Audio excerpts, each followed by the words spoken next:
একটা খুবই খারাপ সংবাদ আছে আমেরিকার জন্য। আর সেই খারাপ সংবাদটা হচ্ছে যারা যখন তারা নাকি ইরানে আক্রমণ করছে সে ফেব্রুয়ারির 28 তারিখ, তখন তারা ভাবছে যে ইরানে যাইয়া তারা ইরানকে সম্পূর্ণভাবে ধ্বংস করে দিবে, ইরানকে কন্ট্রোল করবে, ইরানের রেজিম চেঞ্জ করবে, রেজিম চেঞ্জ। আচ্ছা ঠিক আছে, এই সমস্ত পরিকল্পনা করে তারা গেছে, কিন্তু এখন সংবাদ হচ্ছে যেটা নাকি আমেরিকান মিলিটারি, ইসরায়েলি মিলিটারি, যে ইহুদি মিলিটারি আছে তারা শকড।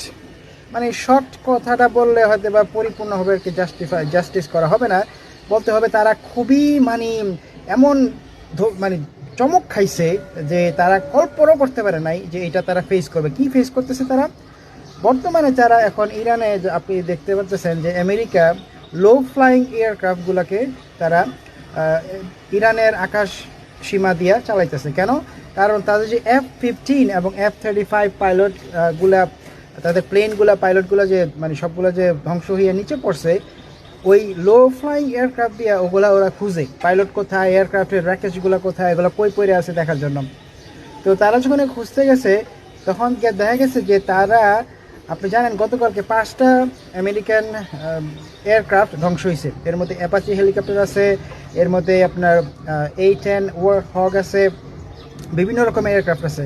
তো তারা যখন এই সমস্ত এয়ারক্রাফট দিয়ে মাটিতে ওই সমস্ত পাইলট খুঁজতেছিল যারা নাকি হারাই গেছে, যারা মিসিং আছে এখনও, অথবা যে প্লেনটা ধ্বংস হয়েছে ওই রাকেশগুলো খোঁজার জন্য তখন মানে লো ফ্লাইংয়ে চালাইতেছিল, বিমানটা উড়াইতেছিল, তখন দেখছে কি হঠাৎ করে আপনার ইরান তাদেরকে মিসাইল দিয়ে অ্যাটাক করছে।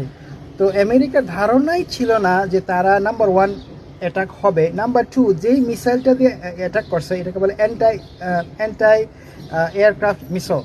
নাও এই অ্যান্টাই এয়ারক্রাফট মিসাইল ইরানের কাছে যেটা আছে সেটা হচ্ছে ইরানের এয়ার ডিফেন্সের একটা পার্ট।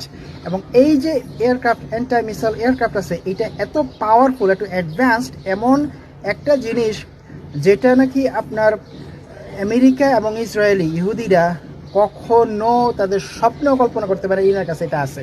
না, এই অ্যান্টাই এয়ারক্রাফট মিসাইলটা কিন্তু লঞ্চ করছে ইরানের এয়ার ডিফেন্স সিস্টেম দিয়ে। হইতে পারে এটা S-300 অথবা S-400, যে ডিফেন্স সিস্টেম দিয়ে এটাকে লঞ্চ করুক, এই মিসাইলটা যে ইরানের কাছে আছে, এখন ইসরায়েল এবং আমেরিকা মাথায় বিশাল হাত দিছে। ডোনাল্ড ট্রাম্প বিশাল মাথায় হাত দিছে, বলে ও মাই গড, আমি কি কাজটা করতে গেছি, ইরানের কাছে এগুলো যে আছে সেগুলো তো আমি কল্পনা করি নাই যে আছে। এখন ইরানের কাছে আর কি আছে, পারমাণবিক বোমা আছে, তাদের কাছে কি আছে? এখন মানে সম্পূর্ণভাবে ঘাবড়ে গেছে আমেরিকা এবং ইসরায়েল। তো ইনশাল্লাহ এই জায়নিস্ট, এই ফেডোফাইল, অ্যাপস্টিন ফাইল, এগুলা ইনশাল্লাহ ধ্বংস হোক। আমরা চাই ইরান ওদেরকে একটা শিক্ষা দেখ ইনশাল্লাহ। আসসালামু আলাইকুম রহমতুল্লাহ।